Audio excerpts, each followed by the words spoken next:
Hello guys, उम्मीद है आप सब खैरियत से होंगे। तो आज मैं आपको बताऊंगा कि अगर आपकी गाड़ी में जैसे ही आप ये गाड़ी स्टार्ट करते हैं तो इसमें यहाँ से कुछ आवाज़ आती है। तो पहले हम गाड़ी स्टार्ट करते हैं, उसके बाद मैं आपको बताता हूँ कि वो आवाज़ कैसी है और आप उसे कैसे दूर कर सकते हैं।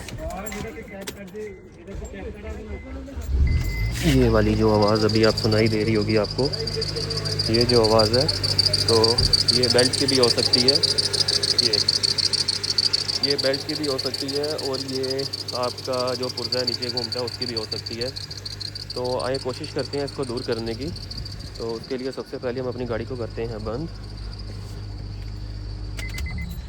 और इसको दूर करने के लिए आपको क्या करना है, आपका ये जो इंजन ऑयल है ये मैंने ऑलरेडी निकाल के रखा है।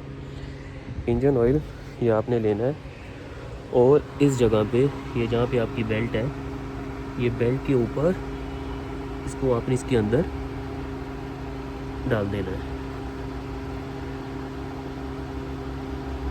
ऐसे। लाइट कम होने की वजह से मे भी आपको नज़र ना आ रहा हो, लेकिन ये बेल्ट के बिल्कुल ऊपर आपने इसको पूरा डाल देना है।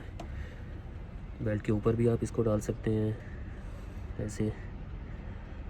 ओके, तो अभी गाड़ी ऑन करते हैं, स्टार्ट करते हैं और चेक करते हैं कि हमारी आवाज़ जो है वो गई है कि नहीं। ओके, आइए इसको भी चेक करते हैं।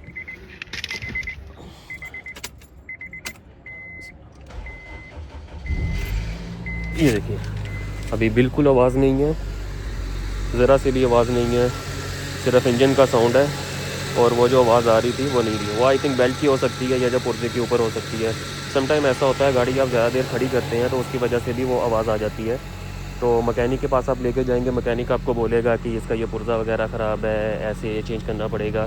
तो उससे पहले आप एक बार ये करके देख लीजिए कि इंजन ऑयल बेल्ट के ऊपर या उस पुर्जे के जहाँ पे वो बेल्ट घूमता है उसके ऊपर थोड़ा सा इंजन ऑयल डालें और उसके बाद इसको स्टार्ट करके देखें। अगर आवाज़ नहीं आती तो आपके पुर्जे का मसला नहीं है, आपकी बेल्ट का मसला है। आप बेल्ट चेंज करवाएं, चेंज करने के बाद इंशाल्लाह आपकी वो पूरी आवाज़ ख़त्म हो जाएगी। अगर आपको वीडियो अच्छी लगी हो तो लाइक, शेयर और सब्सक्राइब ज़रूर करें। Thank you so much.